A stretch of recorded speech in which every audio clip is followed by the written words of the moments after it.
نحمده ونصلي على رسوله الكريم أما بعد فأعوذ بالله من الشيطان الرجيم بسم الله الرحمن قل هو الله أحد الله الصمد لم يلد ولم يولد ولم يكن له كفوا أحد قال الله تعالى إن بطش ربك لشديد أو كما قال عليه الصلاة والسلام قول خدا قول نبی فرمان نہ بدلا جائے گا، قول خدا قول نبی فرمان نہ بدلا جائے گا، ہم لاکھ بدل جائیں گے مگر اللہ کا قرآن نہ بدلا جائے گا۔ میرے انتہائی واجب الاحترام دوستوں، بھائیوں، بزرگوں، اللہ رب العالمین سے دعا کرتے ہیں اللہ رب العالمین ہمیں حق اور سچ بات عرض کرنے کے بعد آپ کو اس پر عمل کی توفیق عطا فرمائے۔ میرے دوستو، آج ہم آپ کو پیغام دینا چاہتے ہیں کہ آج ہمارے بھائی فلسطین میں چھوٹے چھوٹے بچوں اور اپنی عورتوں سمیت ظلم کا شکار ہیں، جن پر ظلم کیا جا رہا، یعنی مظلومیت کے اعلیٰ درجے پر پہنچ چکی ہیں، تو امت مسلمہ کو اجاگر کرنے کی کوشش کرتے ہیں اور ہم ان کے لیے، ان کی مدد کے لیے ہم مجبور ہیں، یہاں سے جا نہیں سکتے کیونکہ آج کل مجبوریاں ہیں۔ پہلے ویزا بنوانا پڑتا ہے، پاسپورٹ بنوانا پڑے گا، جس کے بعد جا کر ہمیں وہاں پہنچنا پڑے گا۔ تو اب ویزا بنوائیں، پہلے تو ویزا اب حکومت دیتی نہیں، اگر بنوا بھی لیا جائے تو پھر حکومت کی طرف سے ہم پر اتنی پابندیاں ہیں، ہم پر اتنی سختیاں ہیں، ایک سوئی بھی لے کر ہم اپنے بھائیوں کی حفاظت کے لیے، اپنے بھائیوں کی دل جوئی کے لیے نہیں جا سکتے، ایک سوئی بھی اپنے ساتھ لے کر نہیں جا سکتے۔ تو مسلمانوں، ہوش کے ناخن لو، اپنے آپ کو ہوشیار کرو کہ رسول اللہ صلی اللہ تعالی علیہ وآلہ وسلم نے کیا ارشاد فرمایا تھا؟ فرمایا کہ مسلمان ایک جسم کی طرح ہیں، جس طرح ایک انسان کی ایک انگلی کو درد ہو، ایک انگلی پر زخم لگ جائے تو یہ پورا جسم بے چین ہو جاتا ہے، پورا جسم اس کو سکون نہیں آتا۔ تو آج ہمارے بھائی جو کہ آج مظلومیت کا شکار بن چکے ہیں، جن پر طرح طرح کے مظالم ڈھائے جا رہے ہیں، جن کی آج کوئی مدد کرنے والا نہیں آ رہا، جن کی مدد کے لیے آج امت مسلمہ کے سپر پاور نوجوان بھی جانے کے لیے تیار نہیں، بلکہ میں تو اس سے بھی آگے بڑھ کر کہنا چاہتا ہوں، بلکہ خصوصاً بالخصوص ہم اپنی حکومت سے یہ پیغام دینا چاہتے ہیں کہ آپ بیدار ہوں، آپ بھی بیدار ہوں، اپنی قوم کو بھی بیدار کریں۔ ہم بھی الحمدللہ ثم الحمدللہ اس پر اللہ کا شکر کرتے ہیں کہ آپ ہمیں بھی تیار کریں، انشاءاللہ ہم بھی اپنی جانوں کے نذرانے پیش کر دیں گے، اپنے مال نچھاور کر دیں گے، اپنی آل اولاد ان کی خاطر لٹا دیں گے، لیکن اپنے مظلوم فلسطینیوں کی مدد کے لیے ہم تیار ہیں۔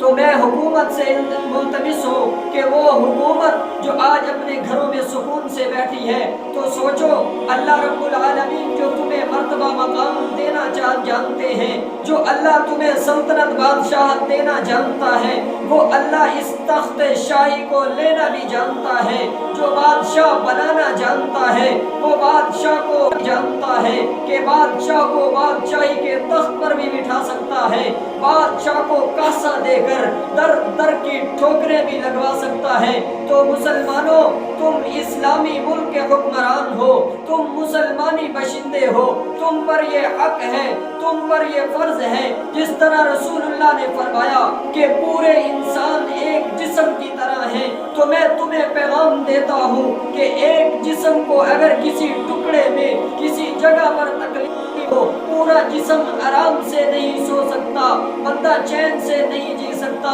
تو اس کی حفاظت کے لیے، اس کی دوائی کے لیے، اس کی علاج کے لیے بندہ بھرپور کوشش کرتا ہے۔ تو آج ہمارے فلسطین نوجوان جن کے گھروں کے گھر تباہ ہو رہے ہیں، جن کے معصوم بچوں کی گردنیں اڑائی جا رہی ہیں، جن کی بھائیوں کو مخامت ان کے مرد حضرات کے سامنے گھسیٹا جا رہا ہے، جن کا پانی بند کر دیا گیا، جن پر بجلی بند کر دی گئی، جو کھانے کو ترس رہے، جو لیٹرن کو ترس رہے، نہ ان کے پاس کوئی روشنی کا انتظام ہے، نہ کھانے پینے کا انتظام ہے، نہ ان کے پاس کوئی سہولیات میسر ہیں، تو میں تمہیں پیغام دیتا ہوں، آج باطل عقائد والے، باطل فرقے والے وہ تو ان کے لیے تیار ہو چکے ہیں، لیکن امت مسلمہ جو کہ مسلمان کہلاتے ہیں آج اپنے گھروں میں سکون کی نیند سوئے پڑے ہیں۔ تو مسلمانوں، اگر ہم ان کی مدد کے لیے نہیں پہنچ سکتے تو کم از کم ہم اپنے گھروں میں بیٹھ کر یہ کام تو کر سکتے ہیں، کم از کم صبح اٹھ کر جب تہجد کا وقت ہوتا ہے اپنے اللہ کے سامنے دامن پھیلا کر اپنی خوب آرزو کے ساتھ اللہ کے سامنے یہ پیغام پیش کریں، الہ العالمین آپ تو دیکھ رہے ہیں، ہمارے مسلمان بھائی ہیں، ہمارے مسلمان دوست ہیں، تو ان پر ظلم کیا جا رہا ہے، آپ صبح تہجد کے وقت بھی اٹھیں، ان کے لیے خصوصاً دعا کریں، آپ ہر نماز کے بعد بھی ان اپنے مسلمان بھائیوں کے لیے دعا کریں، آپ ہر لمحہ بے چین رہیں، آپ کو چین نہیں آنا چاہیے، کیوں؟ اس لیے ہمارے بھائیوں کو چین نہیں ہے تو ہمیں بھی چین سے نہیں جینا چاہیے۔ تو خصوصاً بالخصوص میں آج امت کو پیغام دینا چاہتا ہوں،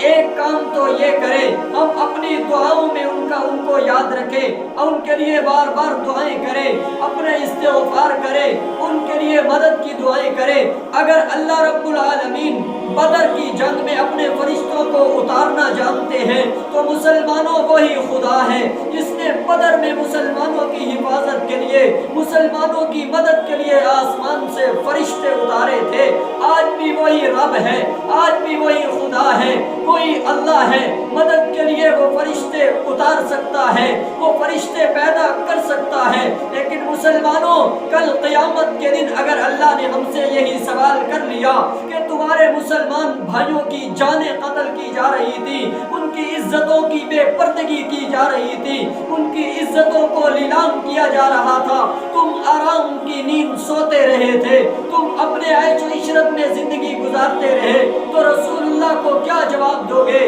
اللہ کے سامنے کیسے یہ چہرہ لے کر حاضر ہوں گے؟ تو مسلمانوں، اپنی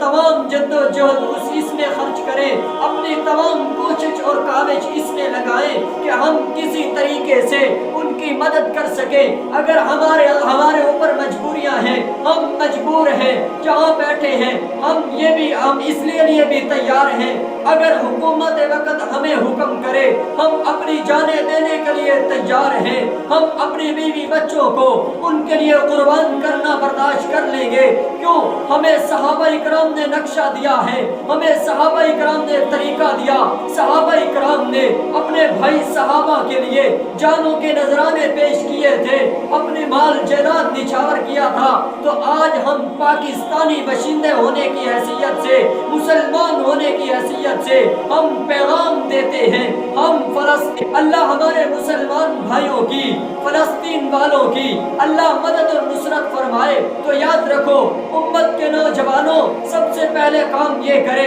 ہم اپنی دعاؤں میں ان کو یاد رکھیں۔ دوسرا کام یہ کریں کہ یہودیت کی جو تمام اشیاء ہمارے ملک میں آ رہی ہیں، یہودیت کی تمام چیزیں، خصوصاً بالخصوص ان کی کوک کی بوتل، یہ یہودیت کی ہمارے ملک میں چل رہی ہے، تو ہم اس کا بائیکاٹ کریں۔ جو بھی یہودیت کا ساز و سامان پاکستان میں آ رہا، ہم اس کی خرید و فروخت کو روک دیں۔ تو یاد رکھو، آج ہم ایک کوک کی بوتل لیتے ہیں، ہم مسلمان یہ سوچتے ہیں ہم کون سا یہودیت کو فائدہ پہنچا رہے ہیں۔ تو یاد رکھو، یہ گویا آپ نے 120 روپے یہودیت کو دے دیے، وہ ان 120 سے 2 گولیاں خریدے گا، جو کہ وہ 2 گولیاں آپ کے مسلمان بھائی فلسطینیوں پر، ان کے سینوں پر ماریں گے۔ وہی 2 گولیاں گویا وہ تم ہی سبب بنے ان کی ہلاکت کے۔ یاد رکھو، ایک کام آپ یہ کریں، اپنی دعاؤں میں ان کو یاد رکھیں۔ دوسرا کام یہ کریں، تمام یہودیت کی اشیاء کو آپ ختم کریں، آپ اس کی رکاوٹ کا سبب بنے۔ تیسرا کام یہ کریں، آپ آج کل نیٹ کا ہے، آپ اپنے تمام سٹیٹس وغیرہ وغیرہ پر آپ اپنی آئی ڈی وغیرہ پر انہی ویڈیوز کو آپ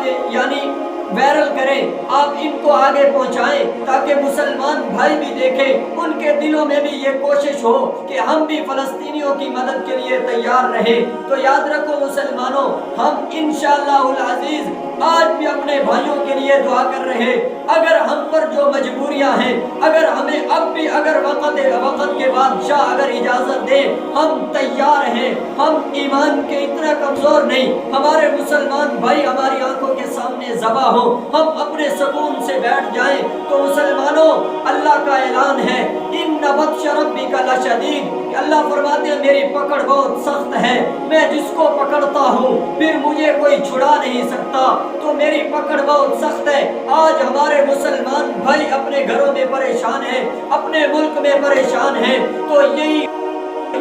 یہی دشمن ہم پر بھی مسلط ہو سکتا ہے جو اللہ رب العالمین نے، تو اگر یہ فیصلہ ہمارے حق میں اگر اللہ نے کر دیا، پھر کیا کرو گے؟ پھر ہماری مدد کے لیے کس کو بلاؤ گے؟ تو یہی آپ کوشش کریں، ہم اپنی تمام تر کوشش کو اسی میں صرف کریں، خصوصاً بالخصوص اپنی دعاؤں میں اپنے مسلمان بھائیوں کو، فلسطینیوں کو یاد رکھیں۔ اللہ رب العالمین ہمارے بھائی فلسطینیوں کی مدد اور نصرت فرمائیں۔ وآخر دعوانا ان الحمد للہ رب العالمین۔ السلام علیکم۔